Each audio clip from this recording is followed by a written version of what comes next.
I'm going to start today's show with a little tales from the couch and the NBA stuff that I was looking at. We'll sprinkle in a few nuggets as well.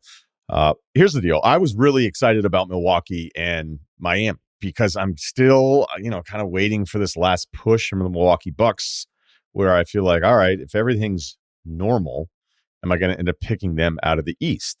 And especially against a really good team in Miami that I have so much respect for because of how hard they compete, how good they are defensively. I was watching the other night.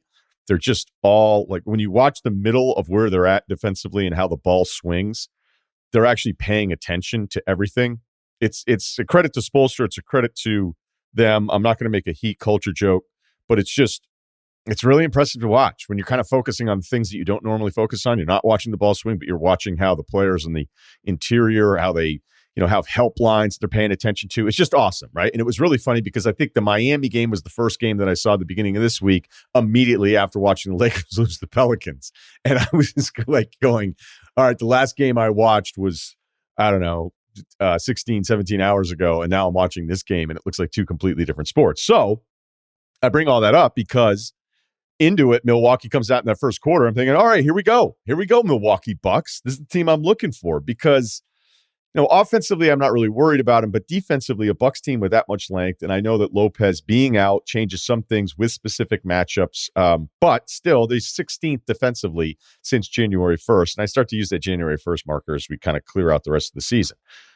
But then Miami goes up 113-99 in the fourth quarter, so 7:12 left. And I'm thinking, all right, Milwaukee looks a little like their energy is not matching Miami's energy. Miami was running some stuff with this kind of three-man game thing, which still they're running late, where it's Butler, Hero, and Bam, and they're looking at kind of getting Hero on Wes Matthews. And by the way, just to throw some Tyler Hero numbers at you, he's at 19 field goal attempts per 36, so he's not taking 19 shots per game. But when you watch him and how much freedom he has in this offense to not only create, dribble, probe, all that kind of stuff, he is not just some spot-up guy, which I think most of you already knew that.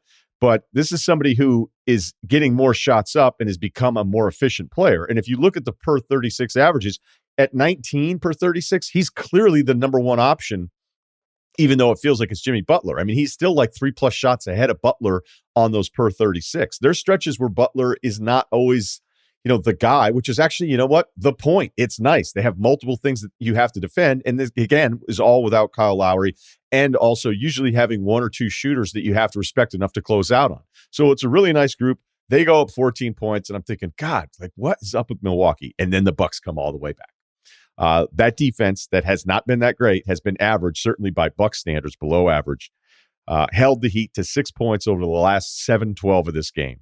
Drew Holiday hits the game winner. I mentioned it last night, the collision with Gabe Vincent. I think most of you got it, that should never be a charge. It should never, ever, ever be a charge. Being in front of somebody and falling down is different than establishing position. This goes back to Van Gundy and I freaking out about charges a couple weeks ago. And that shot by Drew, by the way, like this floater over Bam, who's coming over and is almost perfectly aligned to help on top of all of that. Giannis had a stretch where I think he scored the only 10 points of the fourth quarter. They were all him. And even though it's not always the prettiest, it's just so unstoppable once he gets any kind of momentum that everybody just kind of stops and deals with it. So nice win for the Bucks. Miami, no Lowry. Don't know that it changes all that much as we're still trying to handicap what the rest of this East is going to look like. Speaking of the East, James Harden. Ever heard of him? 26-9-9 last night for the Sixers in a very convincing win against the Knicks, even though the Knicks were up early. It felt like the Knicks are still hanging around a little bit. Harden looks totally different. I don't want to hear about this hamstring ever again. All right? If you're a Nets fan watching what Harden is doing now in these 3 games and the passion and energy that he's playing with, it's a completely different guy. It just is. He's setting screens. They were running this action last night that J.J. Redick brought up, who, by the way, we're big J.J. Redick fans, but him saying how great Harden's defense is, especially in the post, was one of my favorite moments of last night because national television media rule, when you're doing a Harden game, you have to say actually his defense isn't that bad and that he's actually terrific in the post because everybody runs post plays now in the NBA. So Harden, 26-9-9, looks different, setting screens. Maxey now in the 3 games, who I was worried because, Maxey's just not going to have the basketball enough. Off ball.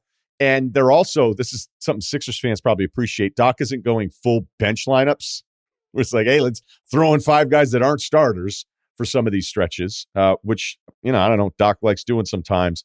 But that's not what he's doing. He's splitting up Harden and Embiid and then finishing with them as well in the fourth quarter, something to pay attention to there.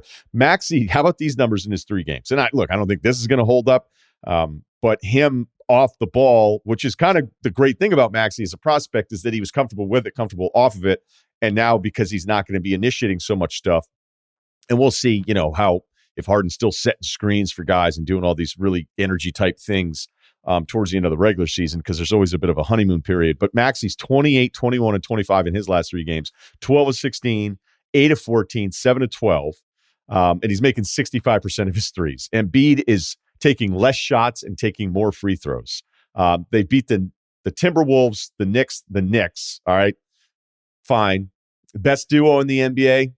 Feels a little quick for that. I don't want to sound like a hater, but before we start penciling in that this is clearly the best duo in the NBA, I want to see it a little bit longer. I want to see it against the better teams. And we're also talking about somebody Harden post OKC getting out of the second round once, and Embiid who's never been past it. And aside for the Knicks, who are possibly easy to defend, by the way, they are 25th in offense since January 1st. The only teams that are worst offensively behind them are all teams that are tanking. I have now, this podcast, we have raised our target price for RJ Barrett. I was kind of in and out right when I would start to love him. And I'm talking about like what he can be. He's good, right? But I'm talking about RJ as a star, like somebody, and I don't like to say one because none of these guys can do it by themselves. And so I'm not even saying that about RJ Barrett. All I'm telling you is that watching him closer more and more this season, because I know he's had flashes, but then I always felt like, and then that it's kind of not there. I think it's there. There's a freedom. And look, maybe it's the Miami game. He had 46. They lost the game. But there's a swagger and confidence that he has that I'm noticing more now, where it's changing the way I think about RJ Barrett, is all I'm saying. It's not like, hey, specifically this part of his shot or this part of his offense. There's just an eye test thing with RJ, with the way he fits in now to games and how he sees himself, that I think is really cool and is something that you can have some hope for as a Knicks fan, which we're realizing with the Knicks that they just were way over their skis last year. It wasn't a great basketball team. They won a bunch of games. They defended. They seemed more prepared. They had better depth. And Randall was just a better player last year, but Randall's just kind of easy to prepare for. He just is. And unless he's going to be making impossible shots, which it felt like he was making all the time last year, he can be somebody that kind of the offense becomes a little stagnant. Even if I'm telling you, like, I know it's been tough for Randall this year, but I'm not like somebody that like hates Julius Randle.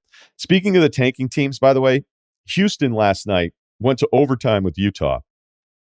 The amount of stuff they did wrong and still worked was phenomenal.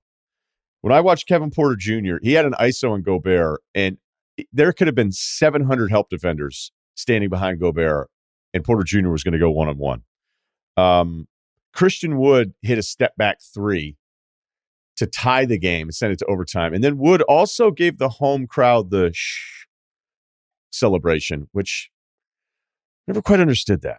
You're home, you hit a huge shot, the place is going crazy, and then you tell everybody to be quiet. I think that just means that we're used to guys seeing that. I did see an interesting celebration earlier this week, though. Jalen Suggs for the Magic, who hit a big 3 and did the Wes Matthews Archer move into the Lance Stevenson air guitar. Not sure that I've seen the arrow/guitar double celebration from somebody, but it was a big 3 for Suggs, so we'll give it to him. So Houston did all of these things incredibly wrong. Some of their drives. Jalen Green had a nice game last night. Garrison Matthews did take a 30-footer with 10 seconds left on the shot clock. That was an air ball, so that wasn't their best play that they ran last night, but Houston showing a little bit of fight there. Okay, Oklahoma City, real quickly. It's a good thing Sam Presti is Sam Presti and not Sam Hinkie, because he might lose his job for some of these lineups that are out there. And I'm kidding, because everybody knows Presti's a really good GM, but he's also built up enough equity in the NBA circles because of all these teams that he's put together with the Thunder.